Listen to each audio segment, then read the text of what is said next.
আমি আজ প্রায় ৬০ দিন যাবৎ অসুস্থ অবস্থায় আছি। কয়েকবারই মনে হয় যে মরে যায় এরকম ভাব। অসুস্থ আমি ঢাকা গিয়েছিলাম বুকের নিচে গাইজা থাকতো ওইটার জন্য। তারপর যাওয়ার পরে ডাক্তার আমানত খান হসপিটালে আমাকে আমাদের দেশের এক ফার্মেসির ডাক্তার বিকাশ পাঠিয়েছিল। ওখানে যাওয়ার পর আমাকে প্রায় 7-8টা টেস্ট দিয়েছে, আমাদের ইন্ডোস্কোপিও দিয়েছে।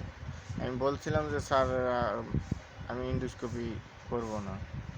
তারপর ও ডাক্তারের সাথে যে মহিলা থাকে, ওই মহিলা বললো যে ইন্ডোস্কোপি না করলে ডায়াগনোসিস হবে না। এরপর একদিন পরে গিয়ে ইন্ডোস্কোপি করলাম। ইন্ডোস্কোপি করার পর আজ পর্যন্ত আমি সুস্থ না। তা আমার গ্যাস্ট্রিকের কোনো সমস্যা ছিল না। আমার জন্য সবাই দেশবাসী দোয়া করবেন, আমি যেন সুস্থ হয়ে আমার ছেলে মেয়ের দেখভাল করতে পারি। আর এই ধরনের ইন্ডোস্কোপি নামক ব্যবসা যেন বাংলাদেশ থেকে বন্ধ হয়। আমার মতো নিরীহ গরিব মানুষগুলোকে ঠকিয়ে যে যায় তার এই ইন্ডোস্কোপি দিয়ে মৃত্যুর কোলে ঢেলে দেয়, তার জন্য এইসব হসপিটালগুলোকে বন্ধ করে দেওয়া দরকার এবং এইসব ডাক্তারগুলোর লাইসেন্স বাতিল করে দেওয়া দরকার। এদের বিজনেসের জন্য এরা ইন্ডোস্কোপি দেয়। এদের বিজনেস বন্ধ হোক। বাংলাদেশ সরকারের কাছে আমার আকুল আবেদন যে ইন্ডোস্কোপিগুলো বন্ধ করা হোক। ডাক্তার আমানত খান হসপিটালের ডাক্তার শাহাদাত স্যারকে আমি দেখিয়েছিলাম। ডাক্তার শাহাদাত স্যারে আবার যাওয়ার এক মাস পর আমি গেছি যে স্যার আমার তো সারে মুখে গলাতে ঘা হয়ে গেছে, ইন্ডোস্কোপি করার পর থেকে আমার গলা ব্যথা করে এবং পেটে সমস্যা করে।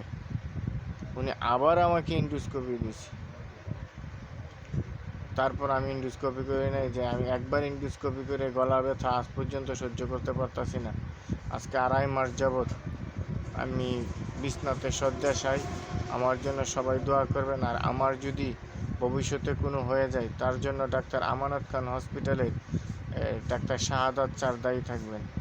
উনি কর্মীটোলা জেনারেল হসপিটালের ডাক্তার।